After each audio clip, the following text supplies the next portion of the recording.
Fung-wong to approach Taiwan on the 12th. Hualien issues red alert, orders evacuation.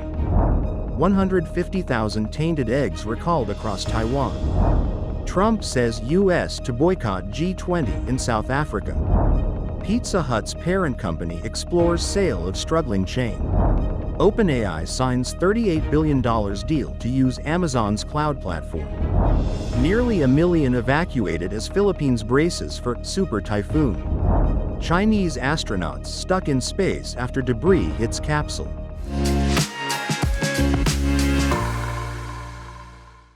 Hello, I'm Wade Lee. Thank you for joining us on FUNDAY News. It is Monday, November 10th, World Orphan Day, and here are your top story.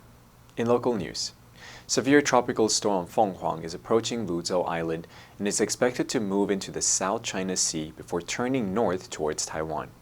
It may come closest on the 12th, with Tainan and Jiayi facing the highest risks. The storm's outer circulation and the northeast monsoon could bring strong winds and heavy rain. As Typhoon Fung-wong approaches, Hualien County raised the alert for the Matayan Creek Barrier Lake to red at 7 a.m. today. The county government has ordered evacuations in Guangfu, Fengling, and Wanrong townships and announced work and class suspensions in Guangfu for November 10th. About 150 eggs tainted with the pesticide fipronil were found and pulled from shells in 9 cities and counties, including Taoyuan, Hsinchu, Taichung, Yunlin, Nantou, Jiayi, Tainan, and Kaohsiung. This is Taiwan's first food safety case traced through egg source codes. PXMart has recalled the affected batches and offers refunds. And in global news, Donald Trump has said the U.S. will not attend the G20 summit in South Africa over widely discredited claims that the white people are being persecuted in the country. The U.S. president said it was a total disgrace that South Africa is hosting the meeting, where leaders from the world's largest economies will gather in Johannesburg later this month. None of South Africa's political parties claim that there is a genocide in the country, including those that represent Afrikaners and the white community. Trump posted on Truth Social, "It is a total disgrace that the G20 will be held in South Africa. Afrikaners, people who are descended from Dutch settlers as well as French and German immigrants, are being killed and slaughtered, and their land and farms are being illegally confiscated. No U.S. government official will attend as long as these human rights abuses continue." South Africa's government said the claims of a white genocide are widely discredited and unsupported by reliable evidence. The claims were dismissed as clearly imagined by a South African court in February. Trump had earlier said South Africa should not be in the G20 at all and that he would send Vice President J.D. Vance instead of attending himself. Yum Brands is exploring a possible sale of its Pizza Hut chain as the business struggles to compete with rivals and win over cash-strapped consumers. Pizza Hut has reported several quarters of declining same-store sales in the U.S., a market that accounts for 42% of its global sales. The company's U.S. troubles have weighed on the brand, even as sales rise in some other markets. Pizza Hut's performance indicates the need for additional action to help the brand realize its full value, which may be better achieved outside of Yum Brands. Pizza Hut, which saw sales at its existing outlets fall 1% in the most recent quarter, has lagged behind other major brands in the Yum portfolio. KFC and Taco Bell have both shown signs of strength. Taco Bell's same-store sales rose 7% in the latest quarter, while KFC's increased 3%. Yum generates about 11% of its operating profit from its Pizza Hut business.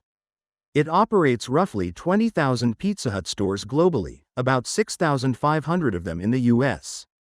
Competitors in the pizza market, such as Papa John's and Domino's, also continue to gain market share, further contributing to Pizza Hut's struggles to stay competitive.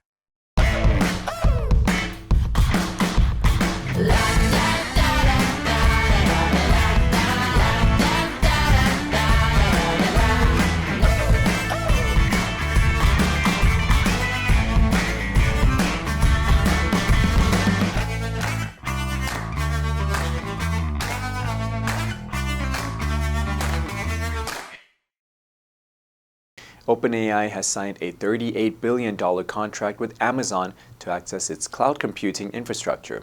as the startup continues its run of major partnerships to secure computing power. In 2025, the ChatGPT maker has signed deals worth more than $1 trillion with Oracle, Broadcom, AMD, and chip-making giant NVIDIA. Its latest deal reduces its reliance on Microsoft. As part of the 7-year agreement, OpenAI will gain access to NVIDIA's graphic processors to train its artificial intelligence models. The deal follows a sweeping restructure of OpenAI last week that saw it move away from its nonprofit status and change its relationship with Microsoft to give OpenAI more operational and financial freedom. The agreement reflects the massive demand for computing power driven by the growing interest in AI, and OpenAI's push to secure the resources it needs. OpenAI had relied on Microsoft for computing power for years. The two firms had an exclusive cloud agreement until January of this year, when their relationship loosened. The AI startup's first agreement with Amazon's AWS marks its latest shift away from Microsoft toward more diversified sources of computing power. More than 900,000 people have been evacuated as the Philippines brace for Typhoon Fung-wong to make landfall. The storm, which is expected to make landfall on Sunday evening, was upgraded to a super typhoon with sustained winds of around 185 kilometers per hour and gusts of 230 kilometers per hour. The country's meteorological service has warned there is a high risk of life-threatening and damaging storm surge, with peak heights exceeding 3 meters, as the storm moved northeast towards Luzon. Fung-wong, known locally as Hualien, comes days after an earlier storm, Kalmayagi, left a trail of destruction and nearly 200 people dead. The eastern Bicol region was the first part of the Philippines to be directly hit by the storm, before it made its way past the Polillo Islands. Several schools have either canceled classes on Monday or moved them online, while nearly 300 flights have been canceled. Hualien is expected to weaken after making landfall somewhere between the districts of Baler and Casiguran, but it is likely to remain a typhoon as it travels over Luzon. More than 200 millimeters of rain is forecast for parts of Luzon, and 100 to 200 millimeters in the Metro Manila area. This is expected to cause severe flooding and landslides. China's Shenzhou 20 crewed spacecraft has delayed its return to Earth after the vessel was possibly hit by tiny pieces of space debris, an unusual situation that could disrupt operations at the country's Tiangong space station. An impact analysis and risk assessment are underway. The China Manned Space Agency said in a brief statement, without providing a new schedule for the return mission, which had originally been set to land in northern China on Wednesday. The delay highlights the danger to space travel posed by increasing amounts of space debris. Also known as space junk, the debris consists of discarded launch vehicles or parts of spacecraft that orbit hundreds of miles above Earth, risking collisions with active assets. The Shenzhou program transports 3 astronauts to and from Tiangong for 6-month stays, during which they handle tasks including repairing debris damage. The Shenzhou 19 crew's return in April was delayed by 1 day due to weather, but this is the first time a return mission has been delayed because of space debris. The CMSA did not say whether Shenzhou 20 was hit mid-flight or while docked at Tiangong, where Shenzhou 21 is also currently docked. The answer for last Friday was C, retaliatory. The government imposed retaliatory tariffs after its exports were restricted. Did you answer correctly? Now let's delve into today's news. U.S. to boycott G20 in South Africa, Trump says. Number 1, discredit, 使名誉受损. The scandal discredited the politician and ruined his career. Number 2, genocide, 种族灭绝. The international community condemned the genocide and called for justice. Number 3, slaughter, 屠杀. Thousands of innocent people were slaughtered during the war.